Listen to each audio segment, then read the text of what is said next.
Здравствуйте, уважаемые зрители! Я Валерий Табаков, юрист, и сегодня мы разберем поведение Софии Особы, сотрудницы Львовского городского совета, чьи действия, на мой взгляд, грубо нарушают этические и правовые нормы. Публичное оскорбление, дискриминационное заявление, сомнительные действия и полное молчание горсовета. В этом видео я не только проанализирую нарушения Софии Особы, но и представлю образец заявления в Львовский горсовет с требованием провести проверку и привлечь ее к дисциплинарной ответственности. Это не просто критика, это руководство к действию для тех, кто хочет добиться справедливости. Подписывайтесь на канал, если вы за прозрачность и законность в органах власти. Поехали. София Особа, она же Семчишин, дочь Ирины Фарион, известного политика и языковеда, убитой 19 июля 2024 года во Львове. Это трагедия, и ее горю можно было бы искренне посочувствовать. Но сегодня мы говорим о Софии как о государственном служащем.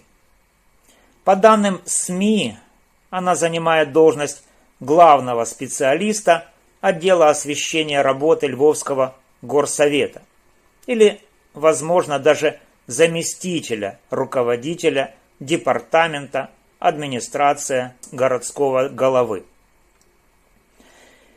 Почему это важно?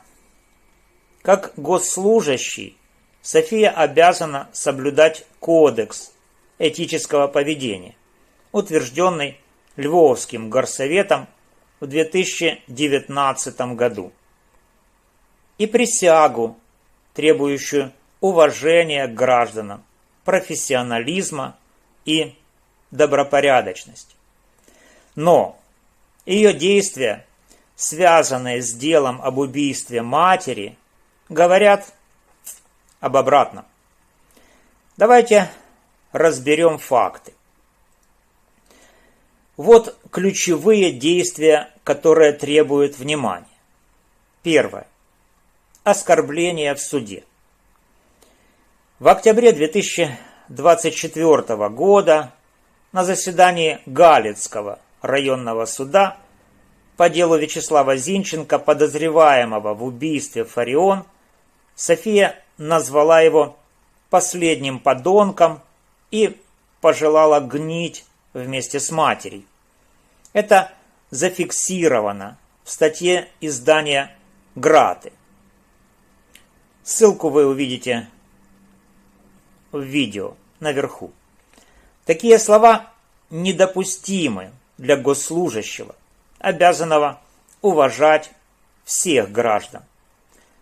Второе. Дискриминационное заявление. София возмущалась использованием русского языка в суде. Адвокат Зинченко говорил по телефону, а сам Зинченко общался с матерью на русском. Она заявила, что группа поддержки Зинченко не уважает Украину, а те, кто не говорит на украинском, не могут жить в Украине. Это подтверждается в видео TikTok. Ссылку тоже вы увидите вверху. Это прямое нарушение антидискриминационного законодательства и кодекса. Третье.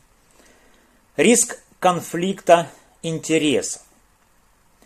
София подала иск на 15 миллионов гривен к Зинченко, заявив, что деньги пойдут на ВСУ, а конкретно бригаде, где служил ее покойный муж.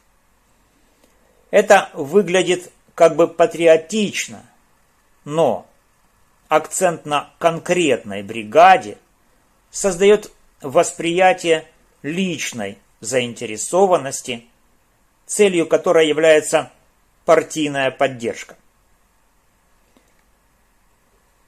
Четвертое. Ошибка в декларации. В апреле 2024 года София указала в декларации стоимость квартиры мужа в 11,6 миллиона гривен, позже исправив на 1 миллион и 600 тысяч гривен. Это отмечено в статье «Телеграф». Ссылку тоже вы увидите вверху по ходу видео. Такая небрежность подрывает добропорядочность. И, наконец, пятое. Слухи о влиянии на следствие.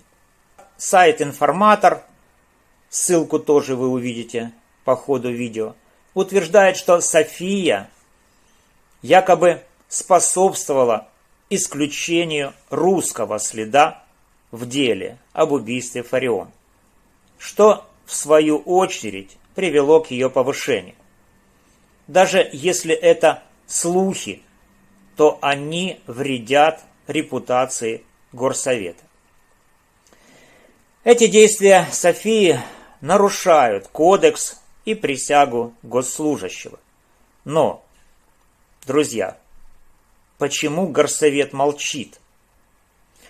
Львовский горсовет обязан контролировать соблюдение этики своими сотрудниками. Кодекс требует уважения к гражданам, профессионализма и сохранения репутации органа. София же нарушила эти принципы. Ее оскорбления противоречат пункту 2.3 Кодекса об уважении к чести и достоинству. Дискриминационные заявления нарушают антидискриминационное законодательство и пункт 2.3 Кодекса. Ошибка в декларации и риск конфликта интересов – это нарушение добропорядочности, пункт 2.4. Публичная активность вредит репутации Горсовета, что запрещено пунктом 3.1. Как юрист я не понимаю, почему нет проверки. Возможно, Софию защищает ее националистическая риторика или статус дочери Ирины Фарион, члена ВО «Свобода», но закон должен быть выше идеологии. Молчание Горсовета – это сигнал, что нарушения могут остаться безнаказанными, если они прикрыты, так сказать, патриотизмом. Это подрывает доверие к власти. Чтобы добиться справедливости, я подготовил образец заявления в Львовский горсовет с требованием проверить действия Софии и привлечь ее к ответственности. Вот его структура. Кому? Городскому голове Андрею Садовому и исполкому горсовета. От кого? Ваши данные, имя, адрес, контакты. Суть. Просьба провести расследование действий Софии Особы на предмет нарушения присяги госслужащего и кодекса. Факты для проверки. Оскорбление Зинченко в суде. Статья Граты и есть ссылка. Дискриминационное заявление о языке. Видео, ТикТок, тоже со ссылкой. Риск конфликта интересов из-за иска на 15 миллионов. Ошибка в декларации, которая опубликована в статье «Телеграф». Ссылка тоже есть. и ущерб репутации горсовета. Статья «Информатор» тоже со ссылкой. Просьба провести расследование, рассмотреть факты на комиссии по этике, привлечь Софию к дисциплинарной ответственности, выговор, предупреждение или иные меры, например, лишение премии, публично сообщить о результатах. Как подать такое заявление? Можно лично в канцелярию, площадь Рынок, дом 1. Можно по почте с уведомлением. Или можно электронно через сайт Горсовета city-adm.lviv.ua. Конечно, с электронной подписью. Полный текст заявления я размещу в описании видео. Это шаблон, который вы можете адаптировать, добавив свои данные. Если каждый из нас отправит такое заявление, Горсовет не сможет игнорировать проблему. Друзья, случай Софии Особы – это не просто нарушение одного человека. Это тест для системы. Может ли госслужащий безнаказанно оскорблять граждан, дискриминировать их по языку и подрывать репутацию власти? Я понимаю, что София пережила трагедию, но личное горе не освобождает от ответственности. Львовский горсовет обязан отреагировать. Молчание – это соучастие в двойных стандартах. Я призываю: Горсовет, проведите проверку действий Софии Особы и дайте публичный ответ. Граждан, используйте мое заявление, адаптируйте его и подавайте в Горсовет. Вместе мы заставим власть работать по закону.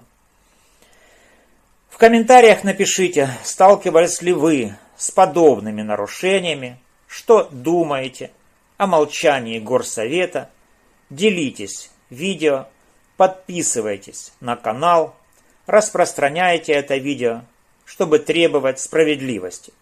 Полный текст заявления в описании. До новых встреч! С вами был Валерий Табаков, и мы всегда на стороне закона и правды.